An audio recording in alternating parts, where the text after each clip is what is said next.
আসসালামু আলাইকুম। আপনারা কীভাবে ফেসবুকের প্রোফাইল পিকচার চেঞ্জ করবেন, আজকে আমি এই ভিডিওতে সম্পূর্ণ প্রসেস দেখাবো। আপনারা কীভাবে খুব সহজে আপনার হাতের মোবাইলটা দিয়ে আপনারা ফেসবুকের প্রোফাইল পিকচার চেঞ্জ করতে পারবেন। চলেন তাহলে আজকে এই ভিডিওটি শুরু করা যাক।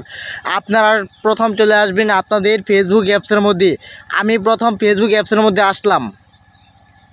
ফেসবুকে আসার পরে আপনারা এখান থেকে আপনাদের ফেসবুক আইডিটা আপনারা লগ ইন দিয়ে নেবেন। নেওয়ার পরে আপনারা ফেসবুক আইকনে ক্লিক করবেন। এইখানে ক্লিক করার পরে আপনারা এইখান থেকে আপনাদের ফেসবুক আইডিটা দেখতে পারবেন। পরে এখান থেকে আপনারা দেখতে পারবেন ক্যামেরা একটা আইকন রয়েছে, আপনারা এইখানে ক্লিক করে দিবেন। আমি এইখানে ক্লিক করে দিলাম। দেওয়ার পরে আপনারা গ্যালারি থেকে একটা ফটো দিয়ে দেবেন। আমি একটা ফটো দিয়ে দিলাম। আমার যেটা পছন্দ হয় সেটা আমি এখন দিয়ে দিব।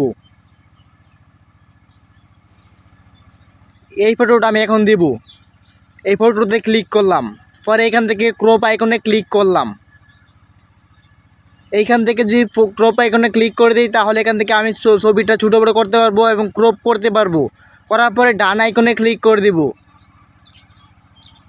ডান আইকনে ক্লিক দেওয়ার পরে এইখান থেকে আপনারা দেখতে পারবেন সেভ আইকন। আপনারা এখানে সেভ আইকনে ক্লিক করে দিবেন। আমি সেভ আইকনে ক্লিক করে দিলাম।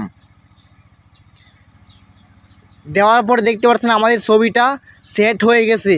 আপনারা একটু খেয়াল করে দেখেন আমাদের ফেসবুকের প্রোফাইল পিকচার চেঞ্জ হয়ে গেছে। এই দেখেন, আপনারা একটু রিফ্রেশ করতেছি। রিফ্রেশ করার পরে দেখেন আমাদের ফেসবুক প্রোফাইল পিকচারটা চেঞ্জ হয়ে গেছে। এইভাবে খুব সহজে আপনাদের ফেসবুক প্রোফাইলের পিকচার চেঞ্জ করতে পারবেন। এই ছিল গাইস আজকে ভিডিওটা ভালো লাগলে লাইক দিবেন, চ্যানেলটি সাবস্ক্রাইব করে রাখবেন।